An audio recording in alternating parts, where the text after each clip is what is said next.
Okay, we are tackling nationalism in the West today.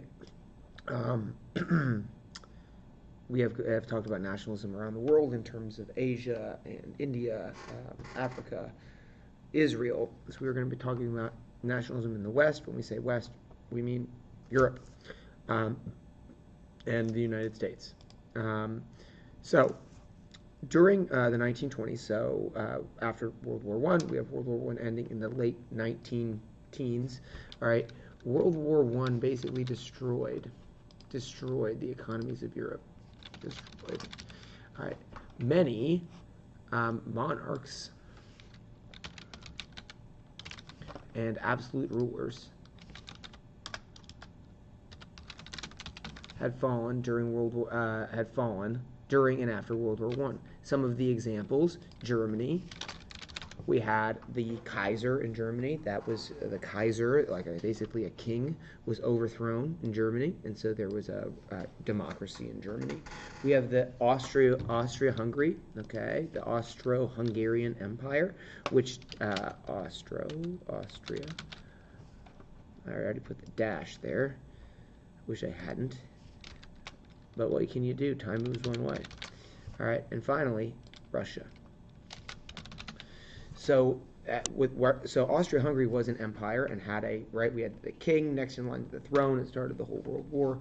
Austria-Hungary basically, the empire collapses after World War One, largely, and so there's no longer this Austria-Hungarian Empire. Russia had a czar during the war. Again, we covered this in World War One.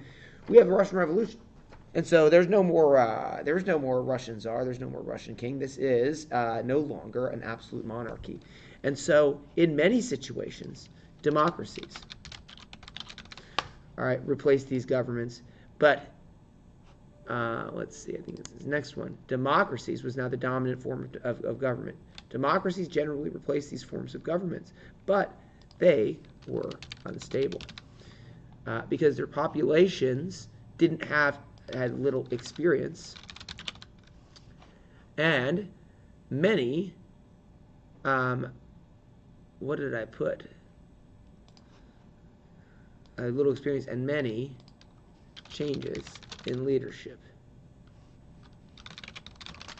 And so basically we have these unstable kind of baby democracies that are popping up over there. And I would note, for you, when you're studying the world,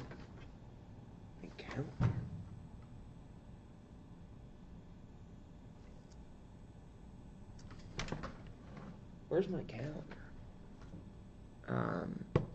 Okay. When we're studying the world,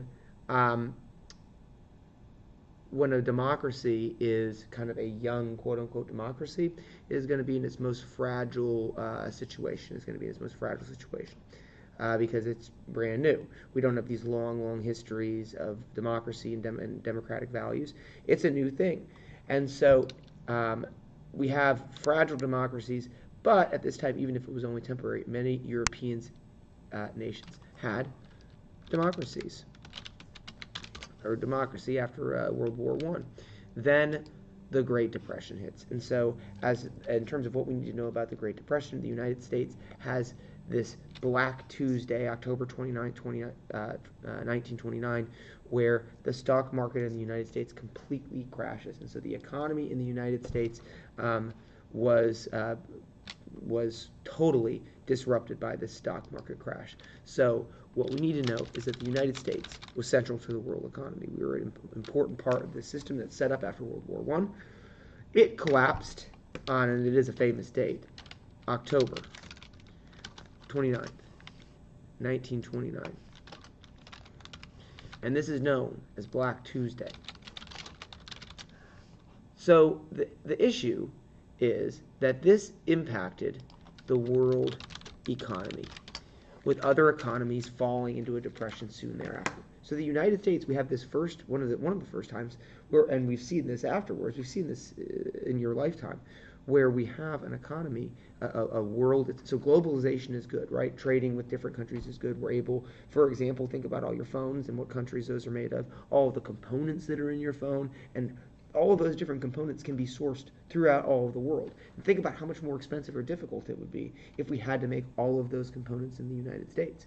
It would be very, very difficult, right? So we have a gigantic plus. There's a huge upside to this integrated economy. But the downside is that when a key player like the United States has a stock market crash, the effects of that can ripple throughout the entire economy, throughout the world economy. And so we see this for the first time in the Great Depression, that we have a truly interconnected economy. And here is, one example. So other economies fall into a depression short thereafter. In the United States, unemployment, all right, was very high. So high, all right. We have an inability to eat. Is that what I want? Inability to, I assume, eat. People were fed at bread lines and soup kitchens. And there were long lines for any work that was for any available work. Let me see if I can get a picture of this. All right, so these are lines of people during the Great Depression, just lined up for bread. And here are lines of people looking for jobs. People coming out at the beginning of the day saying, "Hey, can we work for the day?" Because the economy was just so bad during that time. You have to understand that, right? If people can't borrow money, or if businesses are out of business, no one's hiring, no one can have jobs. No one has jobs, and you can't feed your family, and you're just out basically hunting for work. So this had effects that went throughout the entire world.